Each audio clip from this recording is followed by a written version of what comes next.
Last week, the schedule came out, and I made my initial NFL predictions today. You can check that out on the Brandon's World YouTube channel. But as a part of those predictions, I made five over bets for win totals. I made five under bets. You can check those out. We're each going to do a couple here and give you guys a little bit of a preview, if you will, of what our NFL predictions are like this season before we get to our official predictions in August. It's sort of the time to do it. Look at win totals, plan accordingly. So, Josh, I'll go first on this.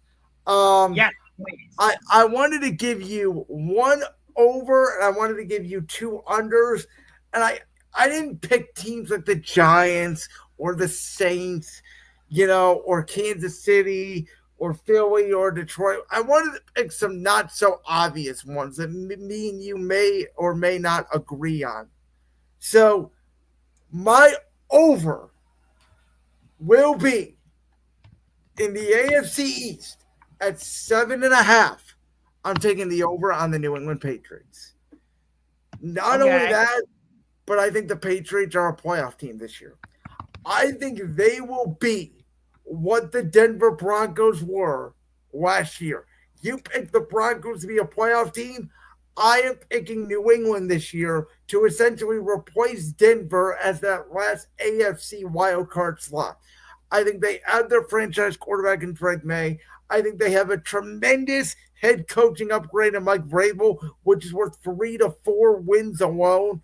I love what they did in the draft, getting Will Campbell left tackle, getting Travion Henderson at running back. They added Stephon Diggs in free agency to give Drake May a legitimate weapon. We know the piece they added on defense with Robert Spillane, Carlton Davis, Milton Williams. They spent a lot of the free agency money on that side of the ball. And conversely, I think there has been a lot of noise out there with the Miami Dolphins.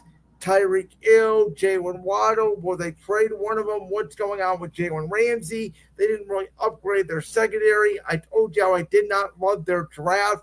So I'm more eye on New England. I'll take their over at 7.5. My Okay. my under picks. One of them is in the AFC. One of them is in the NFC. I'll go with the NFC first. I told you this last week. I have Dallas under 7.5. And I don't think it's close. I know they got George Pickens, but you look at that Dallas Cowboys opening schedule. I think this is one of the most brutal schedules in the NFL this year. So they start off on banner night going to Philadelphia. That's almost to me an automatic L. The host the Giants at home, they'll get to 1-1. But then after that, they have to go to Chicago, who we know Ben Johnson, dating back to his days with the Lions, owns the Cowboys. Then they have to take on Green Bay, who they can seemingly never beat, even if it is at home on a Sunday night. They can beat the Jets, I'll give you that. But then they have to go to Carolina, who Dave Canales was there at Tampa Bay when he chopped up the Cowboys defense. And I think the Panthers are going to be a better ball club this year. They have to take on Washington again, who I don't know if they can beat Jane Daniels.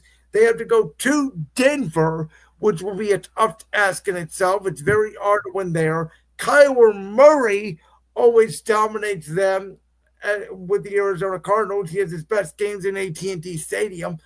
I think the Raiders are going to be one of the most improved teams in football this year with Pete Carroll, Ashton Gentry, Chip Kelly, etc. They have to play Philly again. Then they have to play Kansas City, and then they have to play Detroit. Look, I'm looking at that right there, and I'm going, that's 3 to 4 wins max for the first 12, 13 weeks on the schedule. So I have them under 7.5. And finally, also at under 7.5, this is the one you may disagree with because you picked this team as a playoff team last year. As much as I like the coach, and as much as I want to believe in this team and I like their infrastructure, I just do not love the direction that the Indianapolis Colts are going right now. I don't know who their quarterback is between Anthony Richardson and Daniel Jones. I think Cam Ward is going to be a massive improvement for the Titans. I don't think he's going to have a Jane Daniels year, but I could see him having a Michael Penix or even a Drake May-esque year where you look at the ball club and they're getting better as the year goes on. They win 6 or 7 games and you feel very optimistic for the future. And I do think Liam Cohen in Jacksonville with Travis Hunter will get Trevor Lawrence somewhat back to what he was a couple years ago. And obviously, I think the Texans are the best quarterback in the division with CJ Stroud. Because of that, I think it's a lot for Indianapolis to overcome. I'll take them under 7.5. So the only reason I would push back about the Titans part of that equation is I don't know if I trust the weapons around Cam Ward. I don't know if they have enough around him. Granted, we saw what Jaden Daniels did with Washington, but I already liked the weapons the Commanders had with Terry McLaurin, Brian Robinson, Zach Ertz. Tennessee doesn't have that, so that's where I slightly disagree with you. Though I understand what you are saying about the Colts overall. I'm looking at two teams. The Buccaneers, first of all, Tampa Bay, their win total for 2025 is set at 9.5, according to BetMGM. And I want to say that they're going to go over that. But then I look at their schedule. They've got at Atlanta in week 1. They should win that. But in week 4, they host Philadelphia. Week 6, they host San Francisco. Week 7, they're at Detroit. Week 11, they're at Buffalo. Week 12, they're at the Rams. They host Arizona. That's a bit of a tough schedule. So as much as I love the Buccaneers, I think they're going to go a little bit under 9.5. And then when I look at Chicago, yes, they're in a tough division. Every team is really good in the NFC North. Green Bay, Minnesota, Detroit. They're, huh? I didn't say anything. Oh, their win total as of right now is set at 8.5. With the addition of Ben Johnson and implementing his style of offense with Caleb Williams and adding a very solid tight end in Colston Loveland. And I believe Chicago added another running back, if I'm not mistaken. Correct me if I'm wrong on that. But I believe they did because they want to try and replicate what Detroit the draft they did. I don't think they did in free agency. Okay. But either way, I think Chicago's trying to replicate what Detroit did with under Ben Johnson. My one question with the Bears is their defense. I don't know if I can fully trust them. That being said, though, 8.5 seems a little bit low for me. So I'm going to take the over on that. So I completely agree with you on Chicago. I have them as one of my over picks as well. I actually think Tampa goes over that win total of 9.5. I don't think that those gauntlet of games you mentioned is that difficult for them specifically. Because part of it is I think Philly at home, my Eagles never play well in Tampa. I'm already marking that down as an L for my Eagles. So I think Tampa gets the one there. I don't know how good Michael Penix is in Atlanta, and I don't think that as a second place team, they're even close to Tampa. I think Tampa wins that division relatively easily.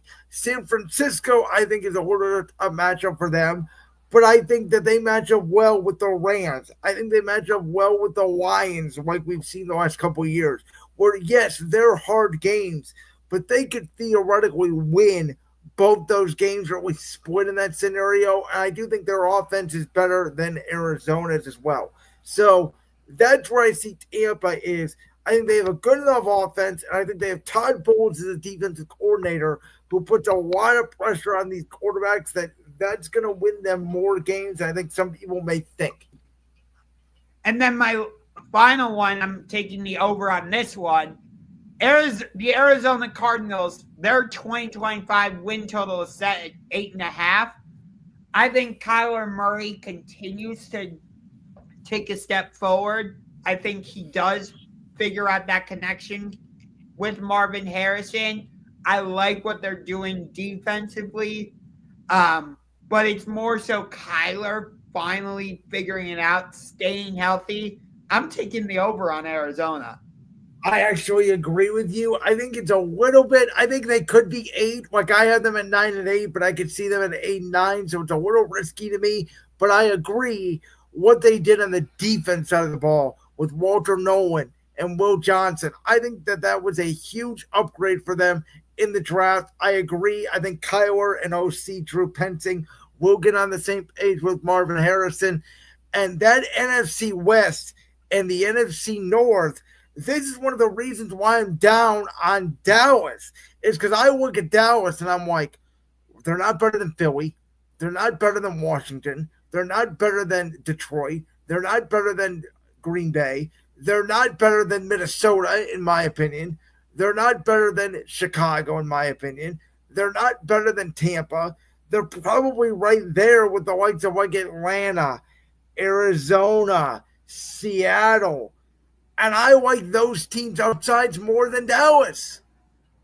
What about the Rams? I think the Rams are better.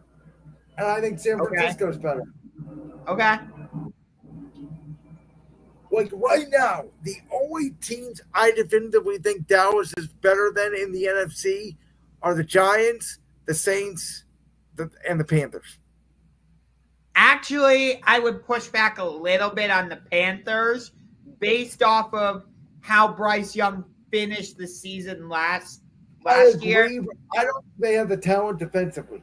I like what they've done on offense. I think getting Xavier Legette and Ted McMillan, I think that's a hell of a wide receiver combo. I like what Chuba Hubbard at the running back position has done, but I still think they need to upgrade their offensive line, and I still think they need to upgrade their defense.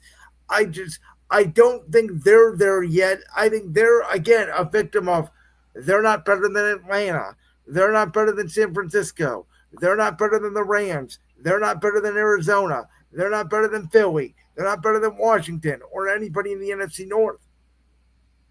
Yeah, the NFC North is going to be fascinating to watch. It's interesting. I think there's a chance there that all 4 of those teams finish over 500. I could see a scenario where all 4 teams make the playoffs. That would be, there's a scenario, but man, that would be difficult. Because you would then talk about Washington or Philly not making it, the Rams or San Francisco not making it, or Arizona even for that matter.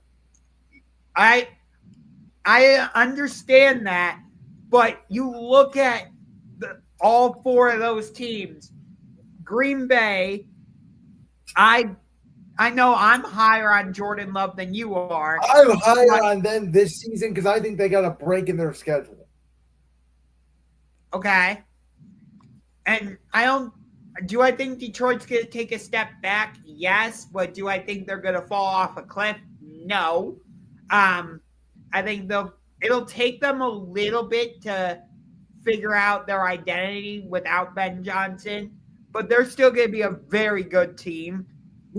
I really like J.J. McCarthy. I think he's going to step in and play very well for Minnesota. And we already talked about it with Chicago.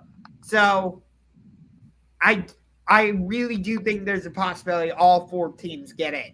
I really do. My thing with Minnesota is those 14 wins last year sort of feels like it comes back to 8 or 9 this year. And I still don't trust Brian Flores, the defensive coordinator. I don't know how good their defense is.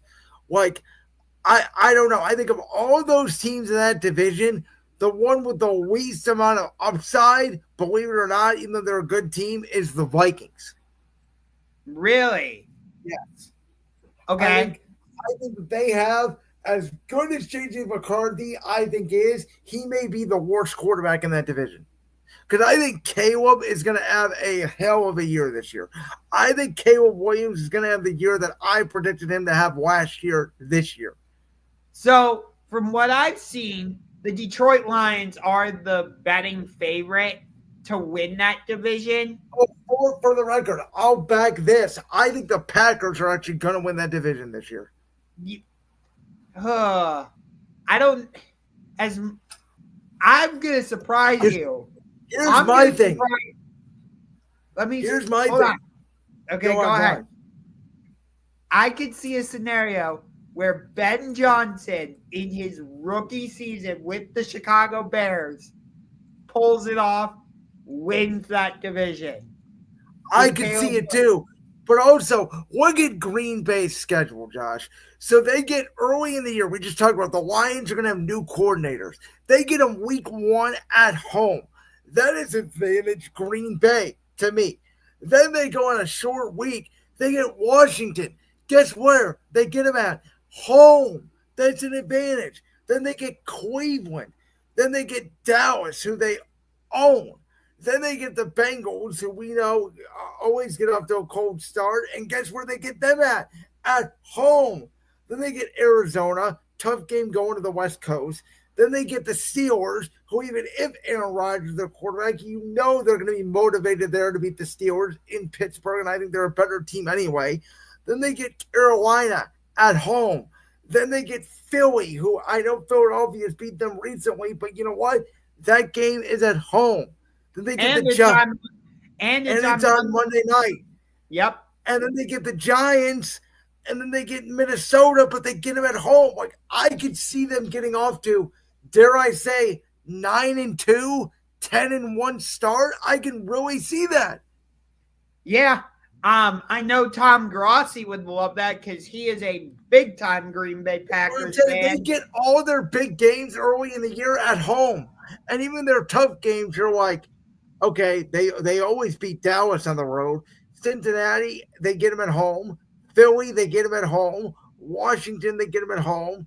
Detroit, yeah, Detroit's probably a better roster, but Detroit's going to come in with all new coordinators week 1. When do they play Baltimore? I believe that would be so week 13. I know that they are playing the Lions on Thanksgiving. They play Baltimore week 17. That's 2 days after Christmas, but it is again at home.